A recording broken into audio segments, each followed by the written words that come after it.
Good morning students. पिछली बार हमने Lahore session की बात की थी, जहाँ पर जवाहरलाल नेहरू के प्रेसिडेंसी में पूर्ण स्वराज की डिमांड रखी गई। 26 जनवरी को डिसाइड किया गया, लेकिन 26 जनवरी का जो सेलिब्रेशंस था वो ज़्यादा पॉपुलैरिटी गेन नहीं कर सका, इसलिए गांधी जी किसी इशू की तलाश में थे। अब हमारा टॉपिक स्टार्ट होगा the salt march and the civil disobedience movement. 31 जनवरी 1930 को गांधी जी ने लॉर्ड इरविन वाइसरॉय थे जो कि इनको अपनी 11 डिमांड्स भेजी। तो इसमें कुछ तो जनरल इंटरेस्ट की थी, कुछ स्पेसिफिक डिमांड्स थी जो डिफरेंट क्लासेस से रिलेटेड थी, कुछ इंडस्ट्रियलिस्ट के लिए थी, कुछ पीजेंट्स के लिए थी, और उनका इरादा था कि डिमांड्स वाइड रेंजिंग होनी चाहिए so that all the classes of society should consider United. इनमें जो सबसे इम्पोर्टेंट डिमांड थी इनकी वो थी सॉल्ट टैक्स को हटाने की। सॉल्ट ये एक इस तरह की ऐसी कमोडिटी थी जिसका रिच पुअर सेक्शन के समाज के हर हिस्से के लोग यूज़ करते थे। तो महात्मा गांधी ने कहा कि ये ब्रिटिश गवर्नमेंट का सबसे ऑप्रेसिव चेहरा दिखाती है जो कि सॉल्ट पर टैक्स लगाया हुआ है। तो government should not impose any tax on the salt. Mahatma Gandhi का लेटर जो था वो एक तरह से अल्टीमेटम था, मतलब वार्निंग थी। अगर इनकी डिमांड्स 11 मार्च तक पूरी नहीं की जाएंगी तो, ऐसा उन्होंने लेटर में लिखा था, तो Congress civil disobedience movement start करेगी। लॉर्ड इरविन नेगोशिएट करने के लिए तैयार थे नहीं, तो अंत में महात्मा गांधी ने अपना फेमस सॉल्ट मार्च स्टार्ट किया। इसमें इनके साथ 78 ट्रस्टेड वॉलंटियर्स थे और 240 माइल्स की दूरी इनको तय करनी थी, जो गांधी जी के साबरमती आश्रम से लेके डांडी नाम के गांव तक, जो कि समुद्र के पास है, कोस्टल इलाके में है, वहां तक इनको जाना था।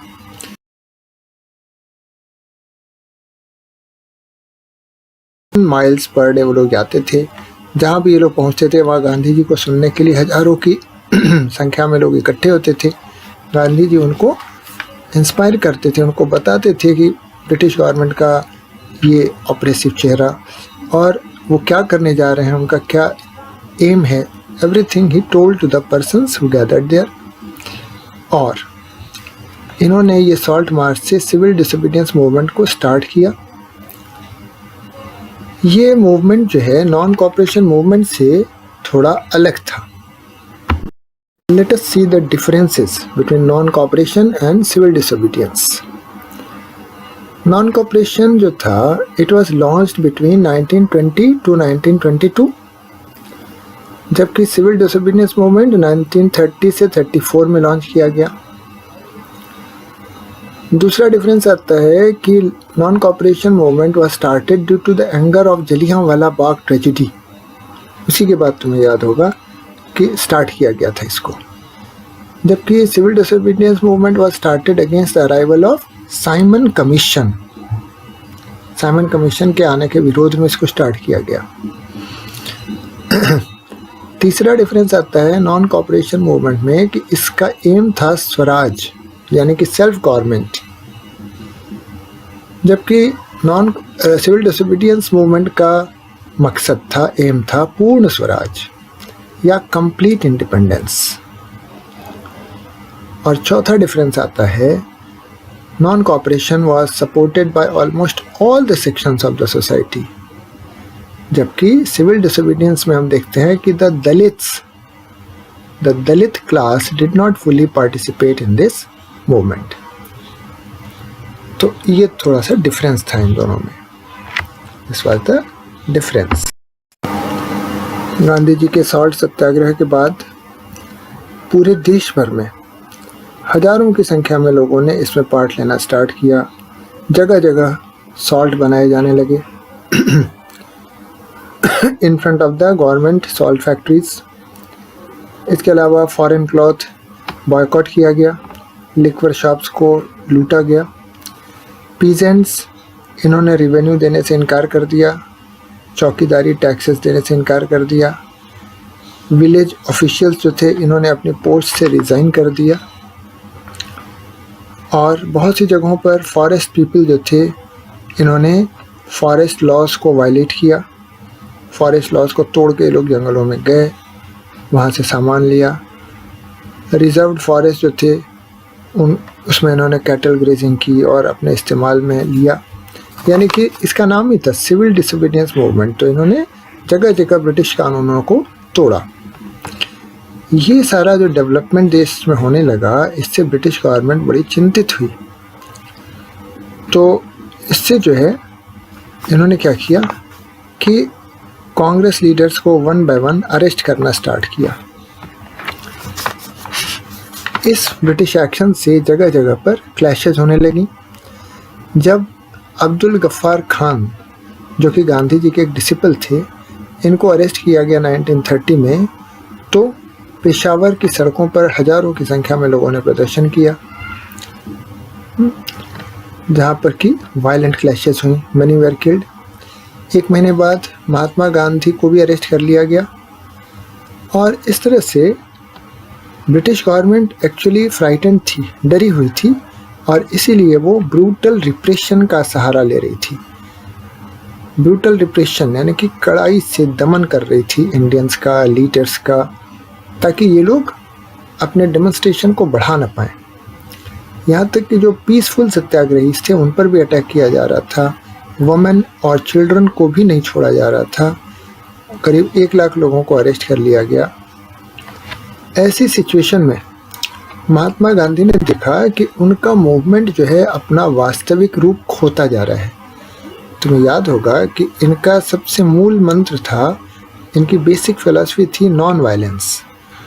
तो ये जो भी कुछ करना चाहते थे नॉन वायलेंट मेथड से करना चाहते थे। जब इन्होंने देखा कि इनका मूवमेंट जगह जगह फिर वायलेंट हो रहा है, तो इन्होंने दोबारा ही decided to call off the movement, और इन्होंने मूवमेंट अपना बंद कॉल ऑफ किया और लॉर्ड इरविन के साथ बातचीत के लिए तैयार हुए। ये घटना है 1931 मार्च 5। तो इन्होंने इरविन के साथ बातचीत के लिए एक पैक्ट के लिए तैयार हुए। इसे हम गांधी इरविन पैक्ट बोलते हैं। ये जो गांधी इरविन पैक्ट था, इसमें क्या कहा गया, गांधी जी ने एक्सेप्ट किया कि वो राउंड टेबल कॉन्फ्रेंस में पार्ट लेंगे। राउंड टेबल कॉन्फ्रेंस इंडिया में नहीं होती थी, ये लंदन में होती थी, और they had to go to London. तो गांधी इरविन पैक्ट के द्वारा गांधी जी ने ये कॉन्सेंट किया कि I will take part in the round table conference, क्योंकि इसके पहले कांग्रेस जो है फर्स्ट राउंड टेबल कॉन्फ्रेंस को बॉयकॉट कर चुकी थी।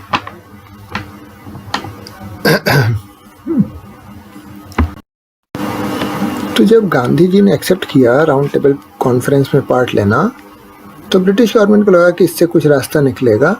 तो गवर्नमेंट ने भी एग्री किया कि वो पॉलिटिकल प्रिजनर्स को छोड़ देगी, रिलीव कर देगी।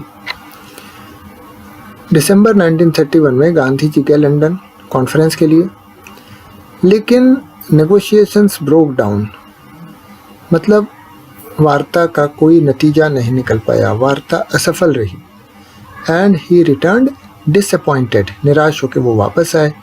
जब वो वापस इंडिया में आए तो उनके आने से पहले वो न्यूज़, अनसक्सेसफुल मीटिंग की न्यूज़ पहले इंडिया आ चुकी थी, तो उसका रिजल्ट यहाँ पर उनको देखने को मिला। इन्होंने देखा कि ब्रिटिश गवर्नमेंट ने रिप्रेशन का एक नया दौर चला दिया है। खान अब्दुल गफ्फार खान, जवाहरलाल नेहरू, इन लोगों को जेल में डाल दिया गया है। कांग्रेस को इलीगल डिक्लेयर कर दिया गया है, और बहुत सारे मेजर्स इम्पोज कर दिए गए हैं, ताकि नियम लगा दिए गए हैं कि यहाँ पर इंडियंस मीटिंग ना कर सकें, डेमोन्स्ट्रेशन ना कर सकें, बॉयकॉट ना कर सकें। तो ये सब देख के गांधी जी दुखी हुए, और उन्होंने सिविल डिसोबीडियंस मूवमेंट को फिर से रीलॉन्च किया। 1 साल तक ये मूवमेंट चलता रहा, लेकिन by 1934 it lost its momentum. क्योंकि इसका भी प्रभाव धीरे धीरे कम हो गया। The people were not actively, not enthusiastically participating in this movement. अब हम देखें कि पार्टिसिपेंट्स जो थे उन्होंने इस मूवमेंट को किस रूप से देखा और कैसे पार्टिसिपेट किया। The different social groups. तो कंट्री साइड की बात की जाए, गांव में अगर चलें तो देखो रिच पीजेंट्स जो थे, जिसमें आते हैं गुजरात के पाटीदार्स और यूपी के जाट्स, ये जो रिच पीजेंट्स थे ये लोग मूवमेंट में एक्टिव रहे, काफ़ी एक्टिव रहे। ये लोग कमर्शियल क्रॉप्स का प्रोडक्शन करते थे। तो कमर्शियल क्रॉप्स जो हैं खुद खाने के लिए नहीं होती, बेचने के लिए होती हैं।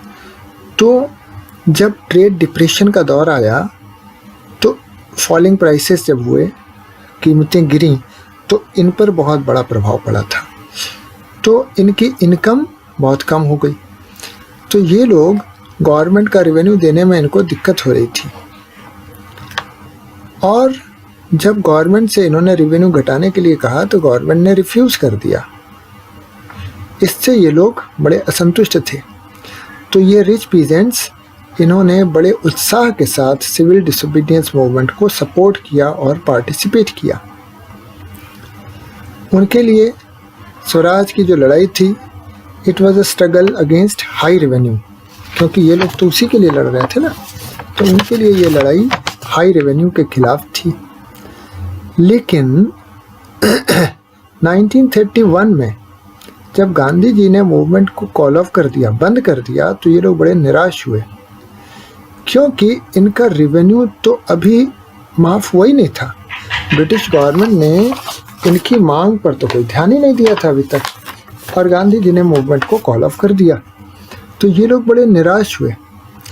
इसीलिए 1932 में जब गांधी जी ने दोबारा ये मूवमेंट स्टार्ट किया तो इन्होंने उसमें पार्टिसिपेट नहीं किया।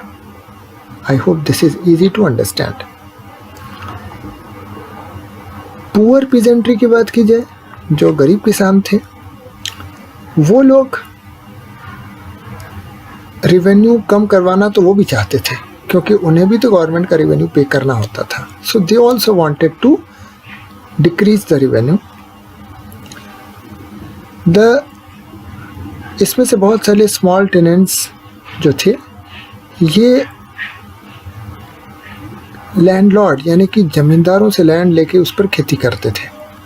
तो ये जो स्मॉल टेनेंट्स थे, उनके लिए अपनी ज़मीन का रेंट, यानी ज़मींदार को जो रेंट देना था, किराया देना था, वो देना मुश्किल हो गया। क्यों मुश्किल हो गया? आई होप यू अंडरस्टैंड कि वही जो वर्ल्ड वाइड इकोनॉमिक डिप्रेशन के कारण कीमतें गिर गई थी अनाज की, तो उनके लिए भी रेंट देना मुश्किल हो गया था। तो ये भी चाहते थे कि इनका जो अनपेड रेंट है, जो कि ये दे नहीं पाए हैं, उसे माफ़ कर दिया जाए, उसको माफ़ कर दिया जाए। तो इन्होंने भी बहुत सारे रेडिकल मूवमेंट्स में पार्ट लिया, जिसमें सोशलिस्ट और कम्युनिस्ट लोगों ने भी इसको लीड किया था। अब हम बिजनेस क्लास की बात करें, उनके लिए इस मूवमेंट का क्या मतलब था, कैसे उन्होंने इसको फेस किया, रिस्पांस दिया। फर्स्ट वर्ल्ड वॉर के दौरान इंडियन मर्चेंट्स जो थे, इंडियन इंडस्ट्रियलिस्ट जो थे, इन्होंने बड़ा प्रॉफिट कमाया था, तुम्हें पता है, क्योंकि ब्रिटिशर्स का इंपोर्ट जो इंडिया में आ रहा था, British export coming to India, वो कम हो गया था और उनका इंटरफेरेंस भी कम हो गया था। तो ये इंडियन इंडस्ट्रियलिस्ट और मर्चेंट्स से बड़ा फ़ायदा कमाया था। ये अपना बिजनेस बढ़ाना चाहते थे। तो इन्होंने कॉलोनी की जो पॉलिसीज़ थी, ब्रिटिश पॉलिसीज़ जो थी, जो कि बिजनेस एक्टिविटीज़ को रिस्ट्रिक्ट करती थी, इसका इन्होंने विरोध किया। ये चाहते थे protection against import of foreign goods, foreign से आने वाली चीज़ों पर एक प्रोटेक्शन हो, इनको मिले, ताकि ये अपना सामान इंडिया में बेच सकें। और इसके अलावा ये चाहते थे a rupee sterling foreign exchange that would discourage imports.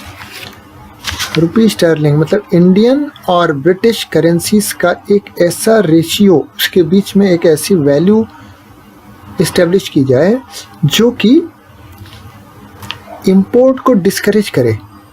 जब बाहर से आने वाला इंपोर्ट डिस्करेज होगा तो ये लोग अपना माल एक्सपोर्ट कर पाएंगे, यानी कि ये they wanted to promote their export. ये बिजनेस क्लास की ये डिमांड थी, ये वो चाहते थे। तो बिजनेस इंटरेस्ट को ऑर्गेनाइज करने के लिए इन्होंने Indian industrial and commercial Congress की स्थापना की 1920 में, और federation of the Indian chamber of commerce and industries की स्थापना की 1922 में। इनकी लीडरशिप करने वाले लोगों में प्रोमिनेंट इंडस्ट्रियलिस्ट जैसे पुरुषोत्तम दास ठाकुरदास, जी.डी. बिरला, ये लोग थे। इन लोगों ने कॉलोनियल कंट्रोल पर अटैक किया ओवर द इंडियन इकोनॉमी। इन्होंने सिविल डिसोबीडियंस मूवमेंट को सपोर्ट किया जब ये पहली बार फर्स्ट लॉन्च हुआ था। इन्होंने फाइनेंशियल हेल्प भी दी थी, और इन्होंने इंपोर्टेड गुड्स खरीदने या बेचने से भी इनकार किया। अधिकतर बिजनेसमैन इन्होंने स्वराज को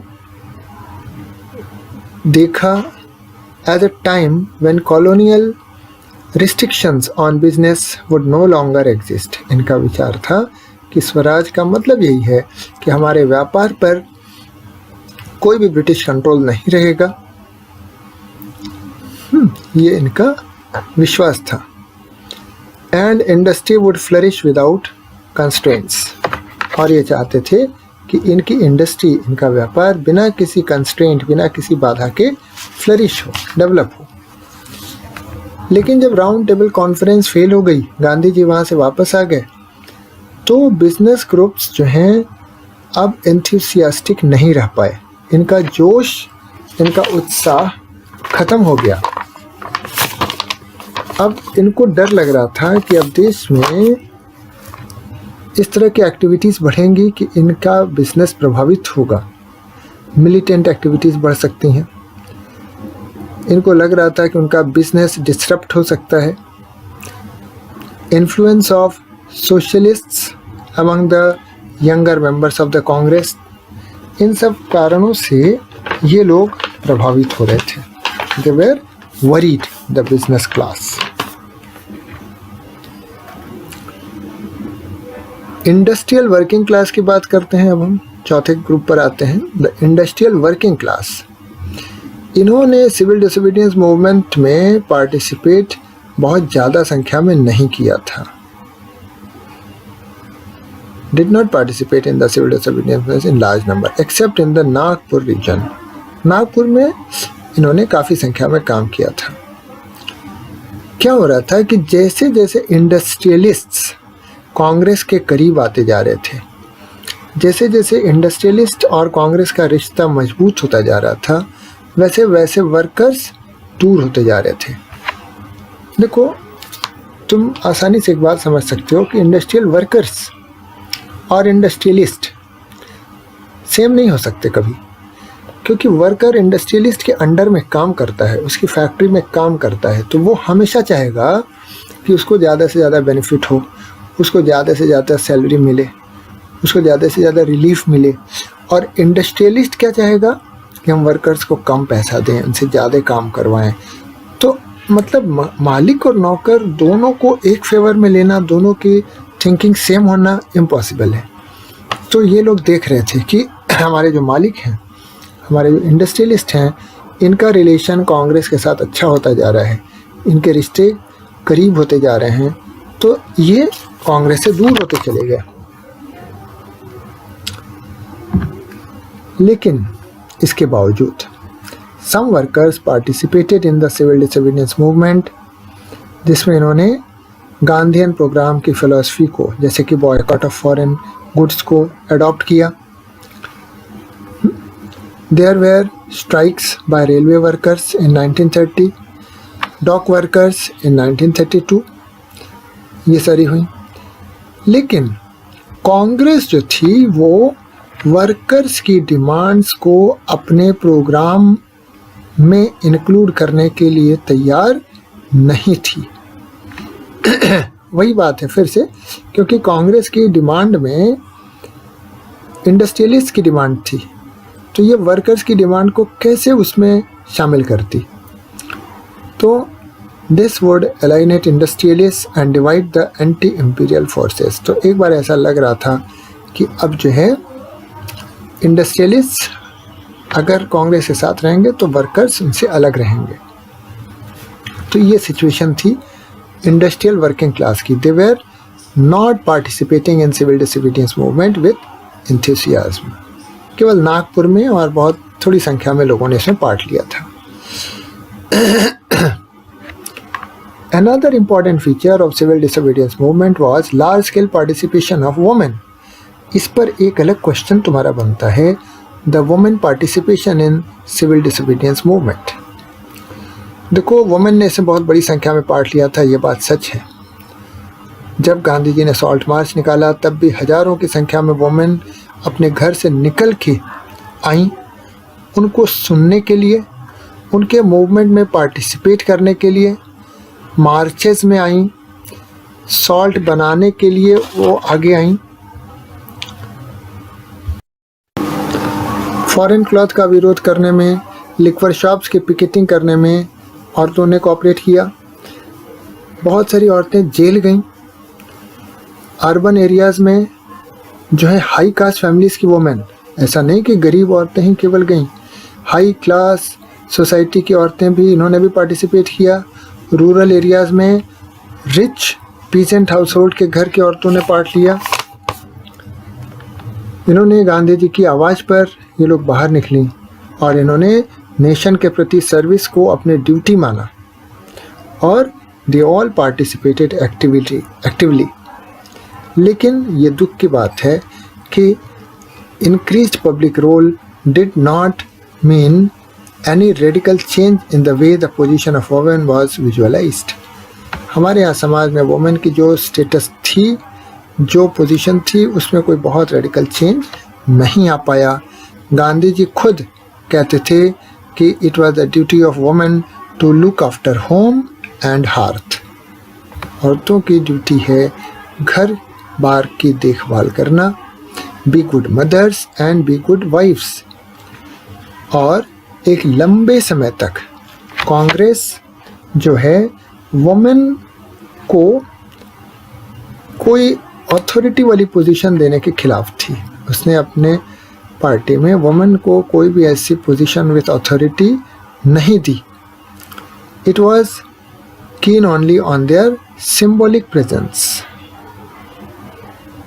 तो ये बात एक ऐसा इशू है which should not have been done. तुम्हें याद होगा जब हम लोग नेशनलिज्म इन यूरोप पढ़ रहे थे तब भी हमने देखा था कि चर्च ऑफ सेंट पॉल में जब मीटिंग हुई तो वहाँ पर भी वुमेन को गैलरी में एज ए ऑडियंस ओनली खड़े होने का मौका दिया गया था। They were not allowed to enter as members. कुछ इसी तरह की बात हम यहाँ भी पाते हैं कि in spite of so many participations, active participations, the women were not granted any new rights, any improved status, nothing like that.